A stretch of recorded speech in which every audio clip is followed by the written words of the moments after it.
ایک صاحب فیس بک پر ان کا کلپ چل رہا تھا جس میں وہ کہہ رہے تھے کہ ہمارا اینٹوں کا ایک بھٹا ہے جس پر ہم نے دیکھا کہ آگ لگانے سے پہلے ایسی کچی اینٹیں پہلے چن دیتے ہیں، پھر اس کے اوپر وہ سارا پروسیس کرنے کے بعد پھر آگ لگاتے ہیں جب پورا اس کے وہ ساری بھرائی مکمل ہو جاتی ہے۔ تو وہ کہہ رہے تھے کہ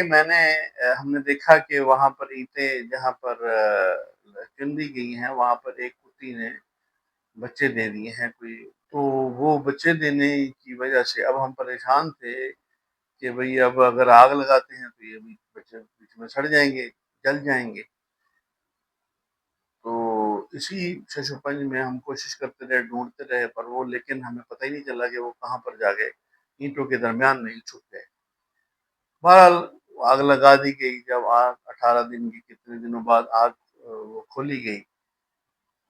جب وہ اینٹیں نکالی گئی، اور اتنی شدید ترین آگ ہوتی ہے، تیز ہوتی ہے کہ وہ بتا رہے تھے کہ وہ ایک دفعہ جو آگ اتنی تیز آگ ہوتی ہے کہ وہ مٹی جو ہے وہ پتہ نہیں وہ کیا ہو جاتی ہے، پانی بن جاتی ہے، اور اس کے بعد پھر وہ دوبارہ پھر اس کی پکائی مکمل ہوتی ہے، وہ پھر اتنی وہ مضبوط ہو جاتی ہے۔ تو یہ دیکھا کہ جب آگ وہ لگانے اینٹیں کی پکائی مکمل ہوگی تو اس کے بعد کھولا گیا تو دیکھا کہ کتی اور اس کے بچے جو تھے، کتی کے بچے جو تھے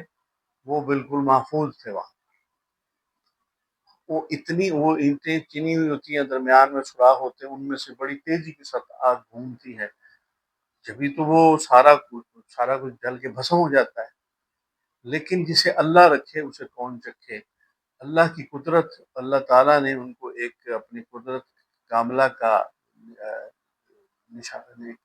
نشانی دکھائی کہ دیکھو کہ اتنی شدید ترین آگ میں جب ہر چیز جل کے بھسم ہو جاتی ہے، وہاں پر ان کتی کے بچوں کو اللہ نے کیسے ان کو مرنے سے، جلنے سے، سڑنے سے بچایا۔ تو یہ اس میں ایک سبق یہ ملتا ہے کہ اللہ رب العالمین ہی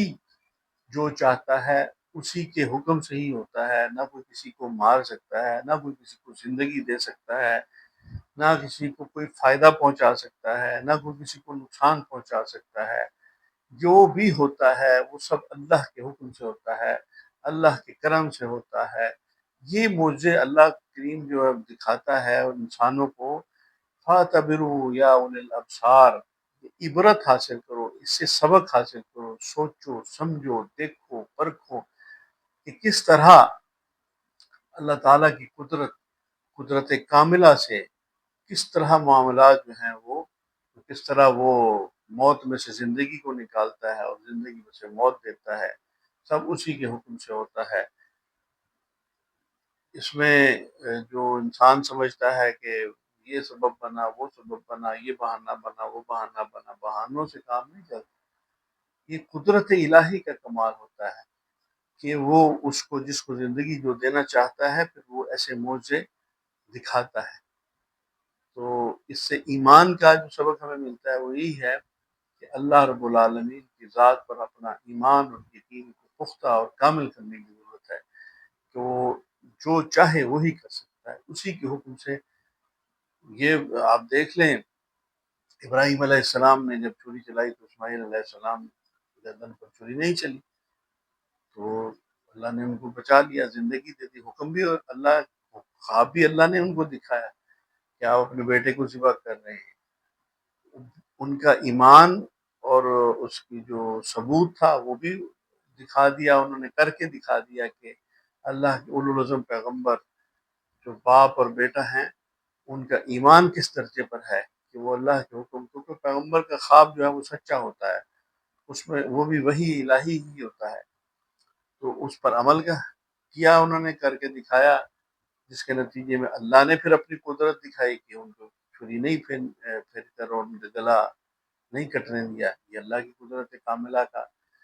تو اس لیے یہاں پر ہمارے یہاں جو لوگ سمجھتے ہیں کہ یہ فلاں واقعہ پیش آ گیا، اس نے فلاں نے جادو کر دیا، فلاں نے ٹونا کر دیا، اس کی وجہ سے وہ مر گیا، اس کو زندگی مل گئی، یہ ہو گیا، وہ ہو گیا، یہ سب خیالی باتیں ہیں، تصوراتی باتیں ہیں۔ ان باتوں میں پڑھ کر اپنا ایمان خراب کرنے کی ضرورت نہیں ہے، بلکہ اللہ پر اپنا یقین پختہ کرنے کی ضرورت ہے۔